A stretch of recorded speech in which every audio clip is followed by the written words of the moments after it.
मेरा नाम रामफल मांडरे है। मैं छत्तीसगढ़ बिलासपुर से आया हूँ और छत्तीसगढ़ में बहुत सारी समस्या है। उन समस्याओं को मैं ये दिल्ली राजधानी में दिल्ली के लोगों को रूबरू कराना चाहता हूँ और उस समस्याओं को स्प्रेड करना चाहता हूँ और उसका तत्काल सॉल्यूशन हो। वहाँ की गवर्नमेंट बहुत अन्याय अत्याचार कर रही है हमारे छत्तीसगढ़ के लोगों के ऊपर।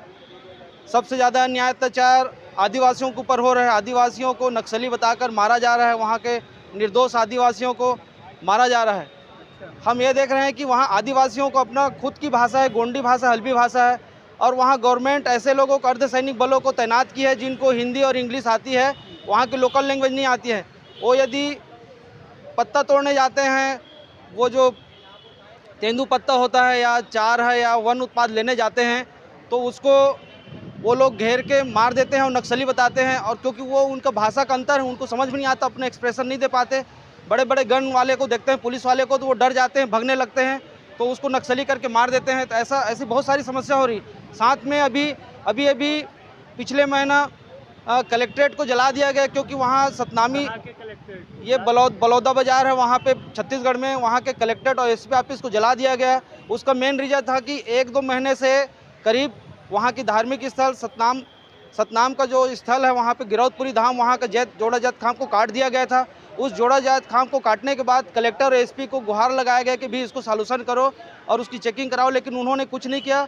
और भीड़ गया वहाँ पे, और भीड़ में कुछ असामाजिक तत्व भी थे जिन्होंने जलाया, लेकिन हमारे निर्दोष लोगों को वहाँ पे पकड़ के अंदर कर दिया गया है। उसके ऊपर कोई सुनवाई नहीं हो रही है। इसकी सुनवाई हो, ये सब चीज़ समस्याओं को लेकर खासकर जांच नहीं हो रही है, आप ये कह रहे हैं? हाँ, जांच नहीं हो रही। दूसरी बात, बेरोजगारों को रोजगार नहीं मिल रहा है और लोगों को रोजगार ऐसे रोजगार दे रहे हैं। कलेक्टर लोग रोजगार की मेला लगाते हैं और वहाँ पे प्राइवेट सेक्टर के लोगों को 2,000, 10,000, 15,000 रुपये में लोगों को, बेरोजगारों को दे देते हैं, हम रोजगार दे रहे हैं, ऐसा करके अलग अलग जगह भेज देते हैं, जैसे कि मजदूरों का तस्करी कर रहे हैं।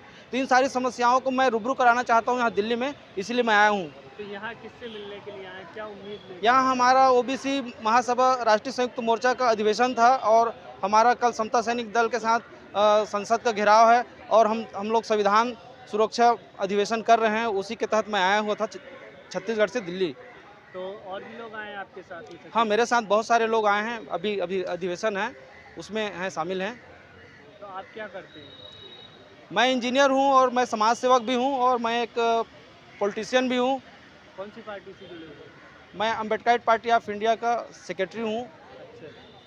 और मैं चुनाव भी लड़ चुका हूँ, 2 बार एमपी का चुनाव लड़ चुका हूँ, 1 बार विधानसभा का चुनाव लड़ चुका हूँ। तो क्या आपका कोई मेमोरेंडम क्या गवर्नमेंट के लिए, किसी सांसद? हाँ, अभी हम लोगों ने मांग दिया है कि एक तो छोटे राज्यों का निर्माण किया जाए और जो ओबीसी है उसकी जनगणना हो और रोजगारों को रोजगार मिले, महिला सुरक्षा का भी बात हमने उठाया है।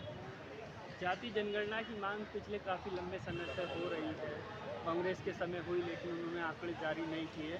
अब वो इस मुद्दे को उठा रहे हैं, तो हाँ, क्या उम्मीद लग रही है आपको? देखिए, मुद्दे को उठा रहे हैं, लेकिन उन्होंने तो काका कालेलकर जो रिपोर्ट था उसको भी कूड़े में डाल दिया। और दूसरी बात, क्या बोलते हैं, ये लोग बोलते बस हैं, करते नहीं हैं। अभी 2021 की जनगणना हुई ही नहीं है। 2011 की जनगणना हुआ है, उसको भी क्या बोलते हैं, सार्वजनिक किया नहीं है। तो ये आंकड़ा को छुपा रहे हैं ताकि लोगों को अधिकार देना ना पड़े। और हम ओबीसी का अधिकार चाहते हैं। लोगों को आप बांट दो ना भाई, रिजर्वेशन को बांट दो कि भाई जिसकी जितनी संख्या हो उसको दे दो। ब्राह्मण को 3% दे दो, पूरे जनरल को 15% दे दो, बाकी जो ओबीसी के और SC ST के लोग हैं सारे लोगों को बांट दो, संसाधनों को बांट दो। सारे जल जमीन धरती जो संसाधन है, जो रुपया पैसा, सारे चीज़ को बांटो ना भाई, तब तो हमारे देश का क्या बोलते हैं, जो प्रजातंत्र या स्वतंत्रता हुआ है तो उसका वो होगा। आप एक तरफ देखिए, अंबानी के जो बच्चे हैं उनका अरबों खरबों का संपत्ति है, एक दिन में एक मिनट में करोड़ों रुपए कमा रहे हैं, लेकिन एक आदमी को दो वक्त की रोटी नहीं मिल रहा है। तो ये कैसा देश है? ये देश में लोकतंत्र है कि क्या बोलते हैं, पूंजीवाद है, पूंजीतंत्र है? आप वर्गीकरण की बात कर रहे हैं। SC ST रिजर्वेशन में सुप्रीम कोर्ट ने वर्गीकरण के आदेश दिए हैं। हाँ, उसका भी हम विरोध कर रहे हैं। उसका क्योंकि वो इसलिए विरोध कर रहे हैं क्योंकि अंग्रेजों ने फुट डालो और राज करो की नीति अपनाई बोलते हैं, लेकिन ये फुट डालो राज करो की नीति ये लोग कर रहे हैं। हमारे एक वर्ग है, मान लो SC का 15%, 16% वर्ग है, वो एक है, उसमें आपस में जो जातियां हैं उनको रिजर्वेशन मिल रहा है, लेकिन आप उस रिजर्वेशन को कम करके बाद में इनको ज़रूरत नहीं है करके कुछ लोगों को क्रीमी लेयर लगा के उसको हटाना चाहते हो। जो लड़ाकू कौम है, जैसे कि वाल्मीकि है पंजाब में, जाटो है अपने यूपी में, छत्तीसगढ़ में सतनामी, महाराष्ट्र महार है, जो कौम है जो अभी सक्षम हो गए हैं और सरकार से लड़ना चाहती है और आँख से आँख मिलाकर देखती है, तो वो सरकार चाहती है इन वर्गों को किसी भी प्रकार का लाभ न मिले। तो इन्हीं वर्गों में जो पिछड़े लोग हैं, जो रह गए हैं, उनको अगर आगे नहीं, बढ़ने का उनको मौका मिले- उनको भी हम उसका विरोध नहीं कर रहे हैं कि ना मिले करके, लेकिन वो उसी दायरे में रह के लड़े। और उसमें यदि वर्गीकरण कर दिया जाएगा, जो सक्षम लोग हैं, जो लोग अच्छे से लड़ रहे हैं और आगे बढ़ रहे हैं, तो उसको रोकने का भी काम नहीं होना चाहिए। चलिए, और क्या कहना चाहते हैं फाइनली आप? क्या अपील करना चाहते हैं समाज से, क्योंकि समाज जो है दो भागों में बटा हुआ है इस वक्त? देखिए, समाज दो भाग में बंटना नहीं चाहिए और इसके लिए जो गवर्नमेंट लड़ाने का काम कर रही है, एक तो रिजर्वेशन दे नहीं रही है, प्राइवेटीकरण कर दी, प्राइवेट सेक्टर में हमको रिजर्वेशन नहीं है, हमको प्राइवेट सेक्टर में रिजर्वेशन दो। और इस तरीके के बंदर बांट मत करो, आपस में कुत्ते की तरह लड़ाओ मत आप। ये हम सरकार को आगाह करना चाहते हैं। नहीं तो जो बांग्लादेश में जिस प्रकार के हसीना बेगम को भगना पड़ा, उस तरीके का ये गवर्नमेंट को भगना पड़ेगा आने वाले समय में, यही हमको दिख रहा है।